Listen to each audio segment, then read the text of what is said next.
the way people walk under the snow, what they go through. Sometimes they come back and they don't have good food to eat, so it's heartbreaking when. Hello guys, and welcome back to my channel. My name is Clary Bounce, and if you're a new subscriber, thank you so much for coming, and if you're a returning subscriber, thank you so much for clicking on this video. And so I live in South Korea, and this is part of a series of moving and living in Korea, or living in Korea. So today I'll be talking about working in Korea as a student. And yes, you can work in Korea as a student, even though getting a job in Korea, it's a little bit hard because the skill jobs are not really available. So you always have to try to see what you can do. It's not what you want to do, it's what you can do. So you can always get what you can do, and you just manage with that. And working legally as a student, we are permitted to do just, I think, is it 30 or 40 hours per week as a student, but that is really small. You cannot cope with working for just these few hours.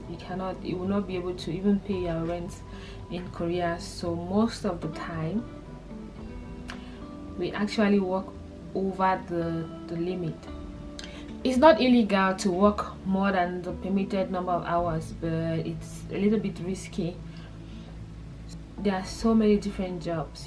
There are factory jobs, there are like cleaning, babysitting, teaching, a little bit of everything when it comes to jobs. So you just have to look for what you can do and do it. In factories, we have so many factory jobs that you just need to have the strength. Most of the time, factory jobs, you need to really be stronger or resistant to get factory jobs, and they pay well too. And the one good thing in Korea is that with factory jobs, you don't have to go all the way. If they pay you weekly, you can just work for a week and leave. If they pay you monthly, you can just work for a month and leave. It's not the same like other places where, like coming from Dubai, when you sign a contract, it's a 2-year contract in the same company. No matter how they treat you or how unhappy you are, you have to finish the contract. But Korea is not like that. In Korea, it's just free. You do what you want to do for the length of time that you want to do. Sometimes if it's a month and you work for 2 weeks and you feel like you don't want to keep working, they will delay your salary, but you get your salary and you can leave and go to the next job. So that's the good thing about jobs in Korea. They are flexible. You can do with factory jobs, you can always come and go as you want. But the thing too is that everybody in Korea is replaceable. As soon as you are leaving, there are 20 people who want to do the same thing that you were doing. So that's why it's not a big deal. What I'm saying is everybody is replaceable. You can always replace a job, and the job can always replace you.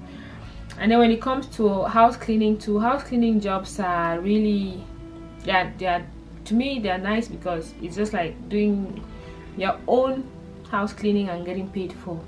So if you are lucky to get a house cleaning job, it's good. If you are lucky to get a babysitting job, the babysitting job too, it's always stay out. You don't have to live with the people you are babysitting, their kids. And then sometimes some people, what we have is, there are people who have their own babysitting small side business where you can bring in your kids.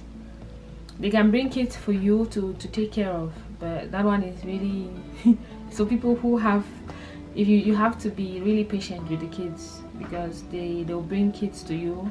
Some people do it 24 hours, some people do it just for as long as the parents are at work. So that one too is another thing. And then another job is the teaching job. People would think that teaching jobs are just, you can just teach English wherever you want. But in Korea, they are really strict when selecting their English teachers, because they have this notion that we don't even know the English. So they really doubt us a lot to give us that responsibility to teach our kids English. But when you are able to crack into the system of teaching, you get teaching jobs. They pay well, they are flexible, they have good pay, and once you are in the system, you can really make good money from teaching. But personally, I'm not interested Personally, I'm not interested in teaching English. I like something that is challenging. Not like teaching English not challenging, but you know. And then also there is a restaurant. You can work in a restaurant, you can work in a bar. I've never seen a black girl working in McDonald's. And the thing is that in Korea, Koreans try to take every job. If you go to a Chinese restaurant in Korea, you see Koreans in the Chinese restaurant. If you go to a Mexican restaurant in Korea, the owner is Korean, the cook is Korean, everybody in there is Korean. Koreans they want to make these countries in Korea. So a Mexican restaurant in Korea is Korean owned, Korean managed, all of that. An African restaurant in Korea is Korean. So but once you can get a like a bar job and all of that, and restaurant job, they're flexible. You can always mix that with one. You can get one and join with another. You can do two jobs. Like if you have the strength, you can do two jobs. If you have the strength, you can do three. Most people do three jobs in Korea. Some people just do one, especially once with the factory. They break you down. You cannot do another thing. Personally, I've done the cleaning, I've done the restaurant, I've done the teaching, and the longest job I had, I was in a phone shop, like I'd worked in the phone company. So there are so many different opportunities though. So the only disadvantage of working in Korea is that most of these jobs, they don't add much to your CV or to your life. You just do them to earn the money. It's not really to get the experience. So once you get to Korea, just do what you can do, not what you want to do, because if you are waiting for what you want to do, you will never get it. Because I don't know if this is right to say, but they leave a lot of the skilled work to the Koreans, and we just have to we cannot prove ourselves that we can do this coming from where we come from. They don't trust us, except you are coming from maybe Europe or America, where they can trust you that you can handle this. But for us, they feel like we are not trustworthy enough for them to same thing. They just feel like we don't have the skills, we don't have the background that it takes to do the skilled. So basically what I'm saying is, you can always get a corporate job, right? You can get a white collar job, you can get any job you want, but the thing is that it's going to take you a longer time to get take you a longer time to get those jobs. So once you get into these other easier jobs, you see that you are coping already, and it's easier for you. You don't need contracts, you don't need work permit, you don't need all of that. You just go and work and get the money. But if you want to do everything right, because your parents said that you need to do everything right, you can get like the restaurant jobs. They can always give you a work permit. You go back to the immigration and they give you a work permit. You go to your school is going to give you the documents that you need to get a work permit. The advantage of getting a work permit is that once you go to do your extension, to extend your visa, you need to, at the immigration, you need to show them proof that you have money coming in, or that you have enough money to spend while in Korea. So getting a work permit is a good idea, because they'll take it easy on you, and they'll understand that you're earning some money, so they won't be so hard on you when you are extending your visa. But most times it changes nothing. So if you can just get jobs that you can do for longer hours and earn as much money as you want, just go for it. Forget about the white collar jobs. So I'm not saying that you cannot have a white collar job. You can have any job. Like I said, it's just easier and simpler and flexible to do the jobs that you see that you can do. Once you get to Korea, you get the gist. But always just keep checking on Craigslist. If you don't have a job, keep checking on Craigslist. Go to Facebook and search jobs in Korea. Join those groups. Jobs in Korea, they always have a lot of jobs. Craigslist has a lot of jobs. LinkedIn too. I had a job before from LinkedIn. I had a job from Craigslist and Facebook. Ask your friends, ask people who go to work every day. they are always looking for somebody. They're always looking for somebody. It's either they're replacing somebody or they just need to expand. So jobs are available in Korea, a lot of them. It can be, jobs might not be available during the winter season, but it will just be 2 months or 3 months after that it kicks off. There are so many different jobs, so just get what you can get and do what you can do to expand, to work.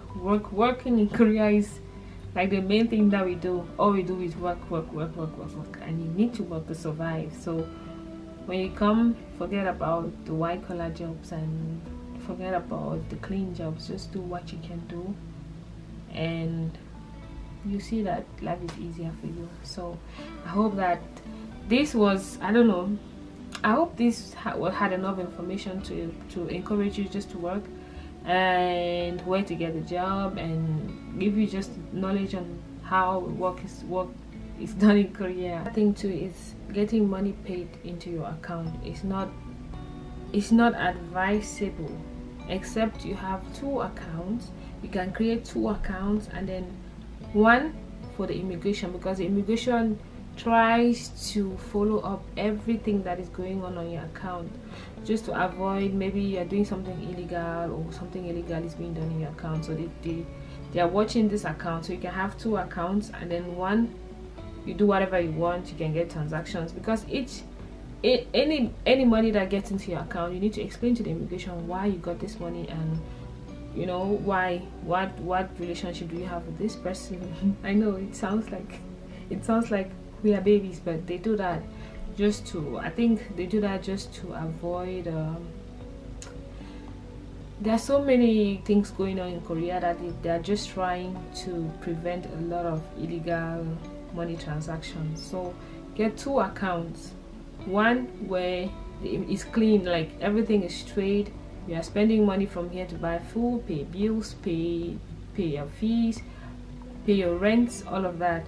And then one where you could get money from from your sister. You could send money in here. You could get money from your salary, from the job you did, everything. Then you can move it here. So if you can only have 1 account, because now they're really limiting it, you can only have 1 account, or they're limiting the amount you can withdraw per day from your account. You can always talk with your employer to have your money given to you cash. When your money is given to you cash, it's an advantage for them too, because they don't have to pay taxes. I don't know if that's okay, or if that's right or is wrong, but I'm just saying. So talk to your employer. If they can give you a work permit, fine. If they can pay your money cash, fine. If you are sure that there's a work permit and the money they are paying into your account is okay, fine. Just try to talk with them, but don't make anything that is going to make your life miserable, because the bank is going to ask you questions, immigration is going to ask you questions, and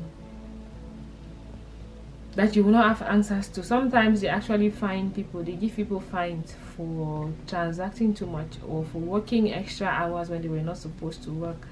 That's why I said that it's illegal, but it's illegal to work extra hours, but it's not a bad thing to do. So you can always just have to be wise about it. You just need to make sure you take the right decisions. Everything you do, just make sure you think far ahead, and especially when it comes to money coming into your. So generally, working in Korea is not easy. So if you have relatives in Korea and they try to send you money, no matter how small it is or no matter how big it is, please you need to really be appreciative, because working out here it's hard. It's hard, and trying to save and run everything on your own and take care of family and friends back home, it's really hard. So I just wanted to insert this, that if you have a relative in Korea and they try to send you money, no matter how small, please just appreciate it, because we go through so much hell that you don't even know. You will not never understand until you are here. And it's so hard when you work all of this, and you work this hard, and then you send your friend something and then they think it's small, or they don't appreciate it. So appreciate your friends and family, guys. they are working a lot, and now it's really getting cold out, and you see the way people work under the snow, what they go through. Sometimes they come back and they don't have good food to eat, so it's heartbreaking when they send you the small thing that they send and then you feel like it's not enough. I just had to insert that in somewhere. I don't know where this will go to, but I just had to say that. I think that's it. So that's it, and thank you so much for hanging out with me, and I hope that I made sense. I hope that I made sense. I hope that this helps somebody. I hope that it makes you get a notion of how Korea is. Thank you guys so much.